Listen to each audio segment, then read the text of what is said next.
Maraming paraan ng pagsamba sa Diyos eh. Yun lang ikaw ay maging kasangkapan ng mabuting bagay sa kapwa. Pagsamba sa Diyos yun eh. Yung halimbawa, no, may tumatawid na pilay o bulag, inalalayan mo. Pagsamba sa Diyos yun eh. Basahin natin ang 12:1 ng Roma. Kaya nga, mga kapatid, ipinamamanhik ko sa inyo, alang-alang sa mga kahabagan ng Diyos, na inyong iharap ang inyong mga katawan na isang haing buhay, banal, na kaaya-aya sa Diyos, na siya ninyong katampatang pagsamba. Isang katampatan o marapat na pagsamba, ihaharap mo yung katawan mo na hain, isang haing buhay para sa Diyos. Ano ba kahulugan nung yung katawan natin, ihahandog natin ng parang haing buhay? Ano kahulugan nun? Basahin natin sa 6:13 ng Roma.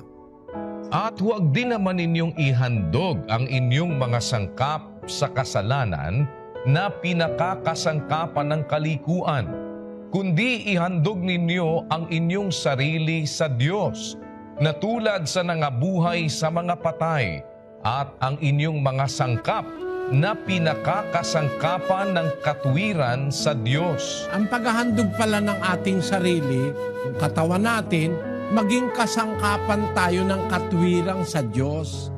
Pag nagpapakasangkapan ka sa katwiran ng Diyos, inihahandog mo yung sarili mo sa Diyos. Parang pag-aalay ng sarili mo para maging kasangkapan ka ng kabutihan.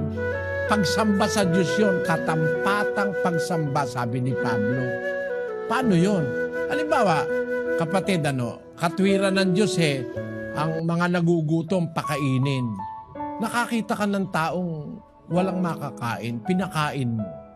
Yung mismong kakainin mo kung minsan, siya mong ibinigay, You have deprived yourself of something para makagawa ka ng kabutihan sa kapwa.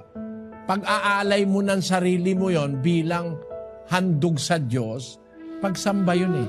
Babalikan ko lang sandali yung 12:1, no? Ang sabi dun sa huling-hulik, na inyong iharap ang inyong mga katawan na isang haing buhay, banal na kaaya-aya sa Diyos, na siya ninyong katampatang pagsamba. So ang pag-aalay ng ating katawan sa Diyos, pagsamba yun. Paano ba natin iaalay ang ating katawan sa Diyos?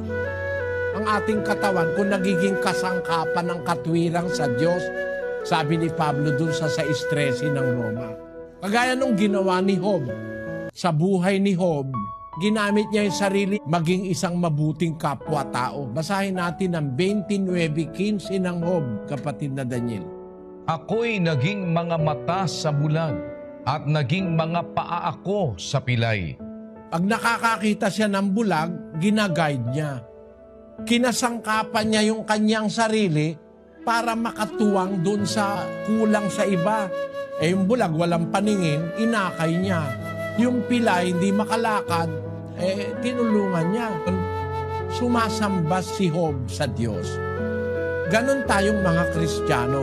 Kung Kristiyano tayo talaga sa salitang Kristiyano, kasi ginagamit ng iba yung Kristiyano, hindi naman dapat gamitin sa kanila eh.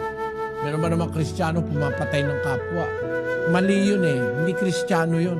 Ang talagang Kristiyano, nakahandog yung sarili niya para igawa niya ng kabutihan.